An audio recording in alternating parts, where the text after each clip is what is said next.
5 crore करि होनो 5 लाख करि होनांगौबा गोबां थाखा नांगौ जायो बेनिखायनो जों फान्डखिनिखौ एसे कालेक्सन खालामबाय थादों बे फान्डा जेतिया फुरा जागोन जोबफैजोबगोन बेराफारसेथिं बिटिआर गोरोबथाखौ लानानै रंजानाय हाबाफारि लादों रंजानाय फोरमायदों बेराफारसेथिं उदालगुरि जिल्ला बारग' एनडिपि बिथांमोना दिनै गोजोननाय गैया होननानै बिथांमोना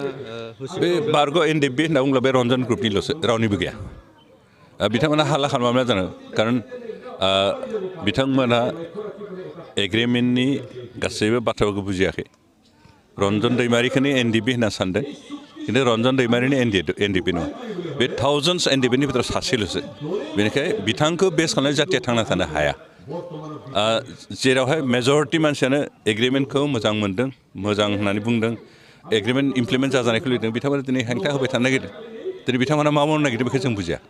दिनैबो बिथांमोना होसिख्रावनाय हाबाफारि लादों उदालगुरि मनपुराव होसिख्रावनाय जेबो फिथाइ थाया रनजन दैमारिखौ दिहुननांगौबा आयेना जिहेतु बिथांखौ होबथानांगौ आयेननि गेजेरजोंसो नाजानांगोन बेबायदि लामा होसिख्रावनानै खुनु दिन आं बेखौ आं सिगाङावबो बुंदों दाबो बुंगोन बिथांमोना गाज्रि मोनबाबो मोजां मोनबाबो आं बुंगोन जे जिहेतु आयेना बिथांखौ जोबथेनानै दोनदों बिथांखौ जोबथेनायनिफ्राय दिहुननोबा आयेननि हेफाजाबजों दिहुननांगोन बेबायदि लामा हाल्ला खालामनानै होसिख्रावनानै धरना प्रसेसन खालामनो खुनु दिन साक्सेस जाया अजद दैखांदों बिथांमोना गबिन्द बसुमतारी प्रमद बर' बिथांमोना एसि सिङाव थानानैल' माने खौरां बिजोंनि गेजेरजों बाथ्रा बुङो बिथांमोना खिन्थु प्रेक्टिकेलि खामानि मावाखै होननानै बिथांमोना अजद दैखांदों आयेननि हेफाजाब मावनांगोना परियालासो मावो सरकारा मावा न'खरनि सोरबा लिड लानांगोन बिथांमोनखौ मा खालामनो सरकारनिफ्राय हेफाजाबसो खालामनो हायो खिन्थु सरकारा डाइरेक्टलि बिथांखौ कर्टनिफ्राय दिहुननांगौ होननानै बेबायदि खालामनो हाया बेनिखायनो बिथांमोना सोरबा उकिल हमथों उकिलनि गेजेरजों दिहुननाय बेब'स्था खालामदों बेजों जागोन बेलेगथ' हाया बेलेग जेबो उपाय गैया दिनै जों बिटिआर ओनसोलनि रायजो राजाफोरनि मोजांनि थाखाय खामानि मावदों आरो जों बे मावालाफानो थायाखै मावगासिनो दं जों थांनाय 17 बोसोराव जिखिनि खामानि जायाखै बेखिनि मावफुंनो आखायाव लादों आरो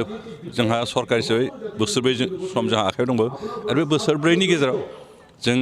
बिटिआर सुक्तिनि गासैबो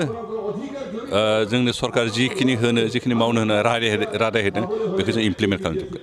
बे बोसोरनैयाव मा मा मावफुंनो हाखो जोंहाथ' प्राय 50% खामानियानो जोब्बाय जों 50% एग्रिमेन्टनि 50% दफाखिनि जों फोजोब्बाय जे एनडिपिनि जिखिनि केदारफोरनि जिखिनि माबा बेखौथ' जों मावबाय दा एसे दंबावो जेनेबा रिहेबिलिटेसन बे 90% जोब्बाय जा 10% बाखि दं केस उइथड्रआ 200सोनि केस बारा उइथड्र जाबाय बाखि एसे दंबावो बेखौ फारियैनो उइथड्र खालामनो कारण खनसेनो गासैबो उइथड्र खालामजोबनो हाया बे फारि फारि केसनि रेकर्ड फैनांगोन नायनांगोन बेनिफ्राय मुंख्लंफोरनि क्षतिपुरनि बाथ्रा बे इतिमধ্যে जों प्रसेस खालामबाय फान्ड कालेक्सन खालामगासिनो फान्ड जोबबानो जों होगोन बेनिफ्राय साख्रि बाख्रिनि खोथा बे इतिमধ্যে प्रि रिलि माबा जागासिनो दं रिक्रुटमेन्ट रेलिया जागासिनो दं बेखौ सेन्ट्रेल गभर्नमेन्टआ बे कर'ना भाइरास जानायनि थाखाय एपइन्टमेन्टखौ एसे दोनथ'दों आरो बे प्रसेसा स्टार्ट जाबानो बे एपइन्टमेन्टआ जागोन बेनिफ्राय बाखि जोंहा बर' राव एस'सियेटेड लेंगुवेज होननानै होनायनि रादाय दं बे जाबाय बर' मिडियाम एजुकेसन सोलोंथाइनि थाखाय सेपारेट डाइरेक्टर नांगौ होनना बुंदों जाबाय बेनिफ्राय DCSPखौ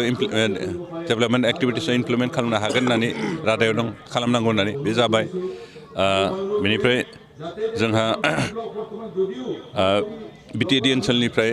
सोरबा डिसि बा एसपिखौ ट्रान्सफार खालामना लांनो गोनां जायोबा आगोलावबा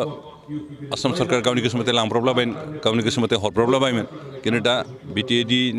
बिटिआर सरकारनि चिफजों सावरायबाय बिथांमोना होनो हाया बेबायदि मोनसे रादाय दं बे जाबाय आरो